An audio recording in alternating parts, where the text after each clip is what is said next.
These tips in particular are the highest impact, biggest change, most transformative for my wavy hair. For years, I could not figure out my wavy hair. It drove me crazy. It was frizzy, it was dry, it was so inconsistent, and I almost gave up on even styling my hair wavy. Most of these I don't feel like I've actually ever heard anyone else talk about, and trust me, I have watched a lot of wavy and curly hair YouTube and Instagram. It's honestly an unhealthy obsession. And these just don't seem like they're that talked about. I don't know why, because they're so important. No, these are life-changing. So in this video, we are gonna go over 5 tips that transformed my wavy hair, and then stick around to the end because we're gonna do a few little bonusy mentions. If you're new here, hello, my name is Catherine Page, and I have been making wavy hair content on Instagram for over 7 years, and I've been on my wavy hair journey for longer.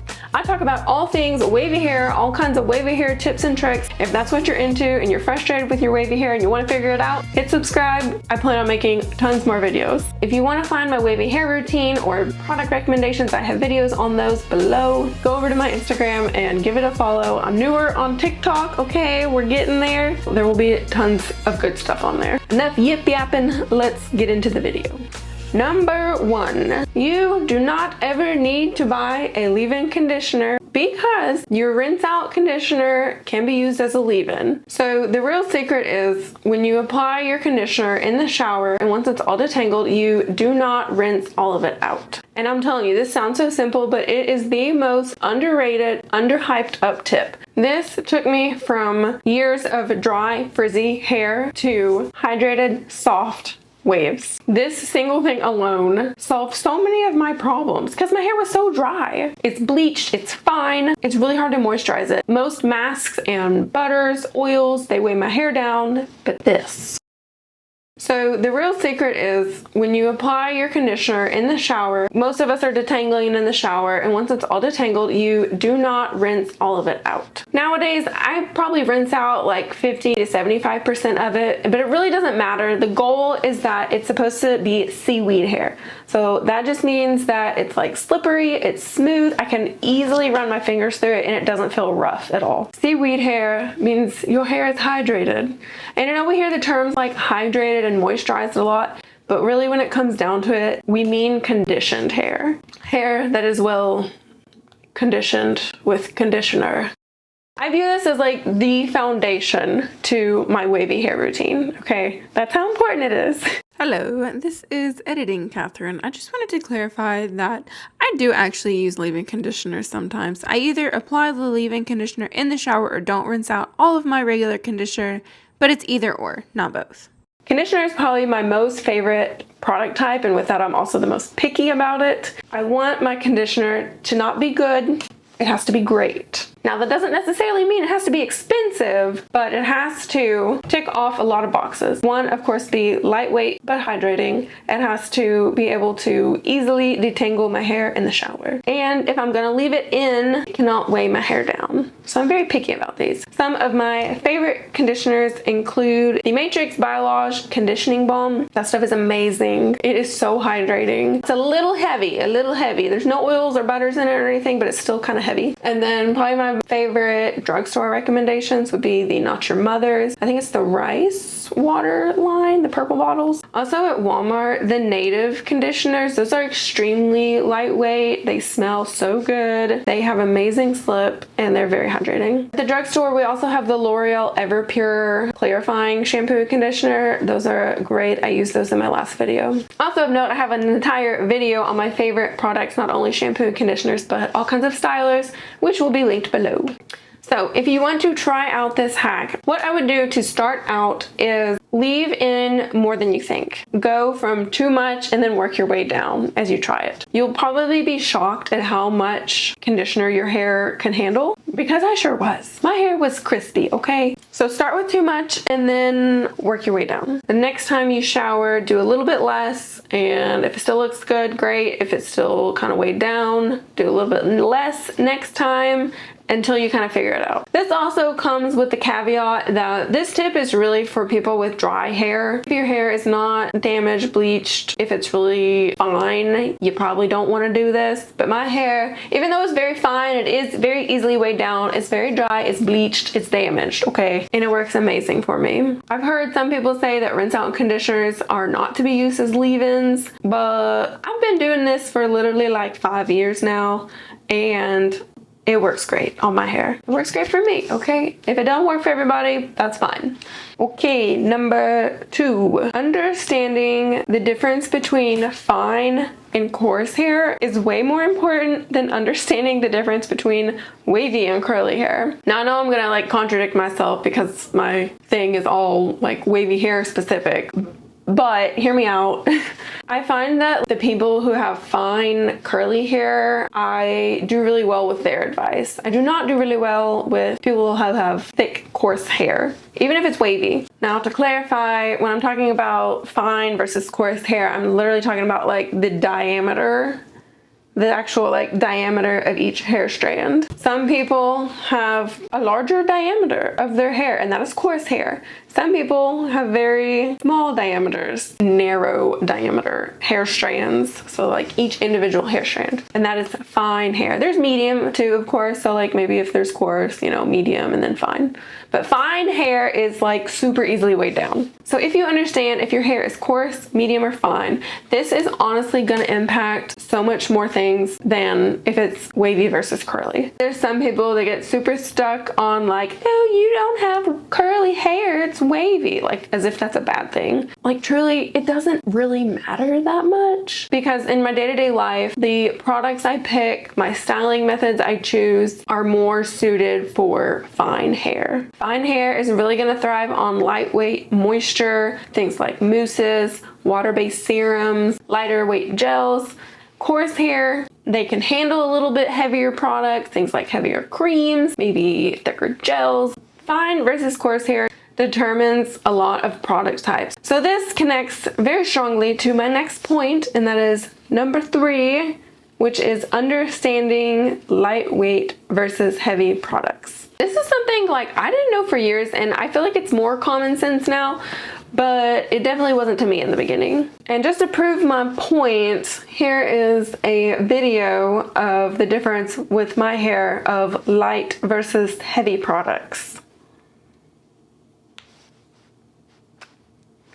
So what is the difference between light and heavy products? Heavy products are going to contain more oils, butters, waxes, and silicones. Those things are going to coat the hair, and while they are very conditioning, they can almost make wavy hair disappear because it weighs it down so much. You know, for example, I was using a lot of silicones and oils and stuff like before I started styling my hair wavy, and it looked almost straight, okay? Didn't look like this. It didn't air dry. It was like just frizzy and almost straight. When I started using lightweight products, I'm telling you, my waves bounced up, okay? It made a humongous difference in the amount of volume I could get and how wavy it was. It would sometimes look almost curly. So if you really like tighter waves and almost curly hair, then lightweight products is the way to go, especially if you have fine wavy hair.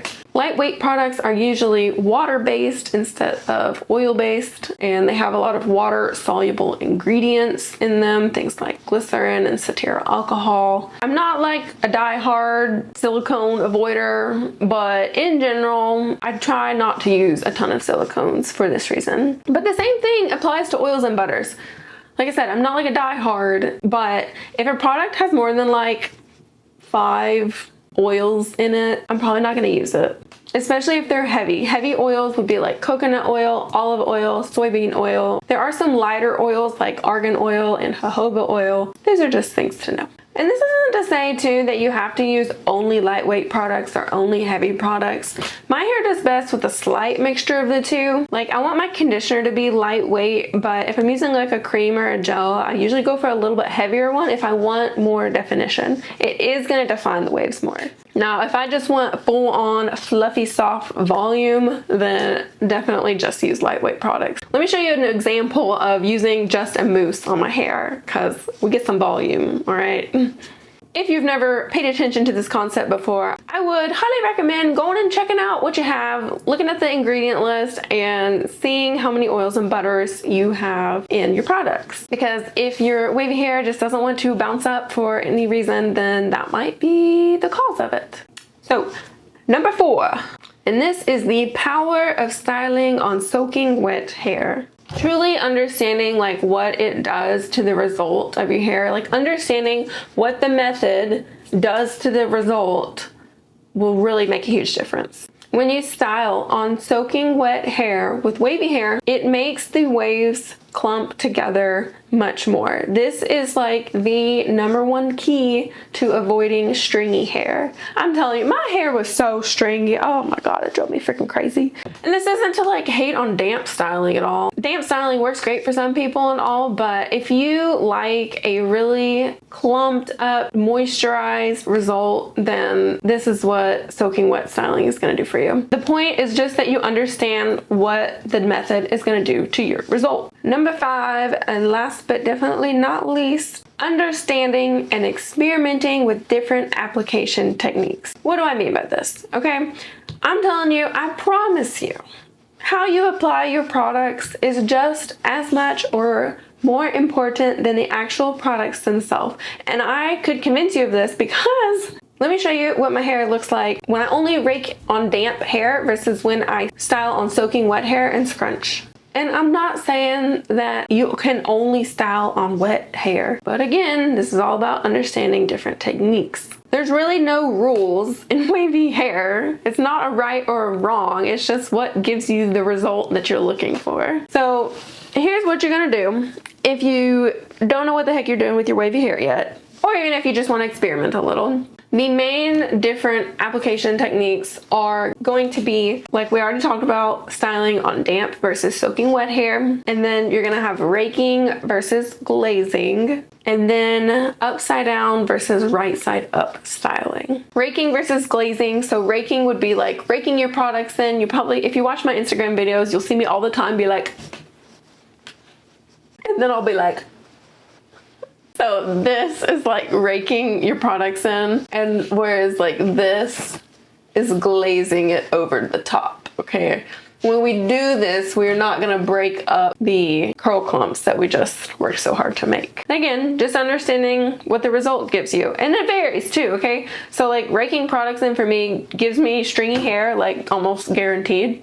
But that doesn't mean that's the case for everybody. You gotta find out what these methods do to your hair. And then finally we have upside down versus right side up. I mean, that's kind of self-explanatory. I like styling upside down more if I want volume, but right side up is probably gonna give me less frizz and more predictability. So what you're gonna do, again, is if you don't know what you're doing with your wavy hair or you just wanna experiment, we are going to try each one of these things one thing at a time, okay? One wash day, you're gonna try raking versus glazing your hair. Another wash day, you're gonna try applying products on soaking wet versus damp.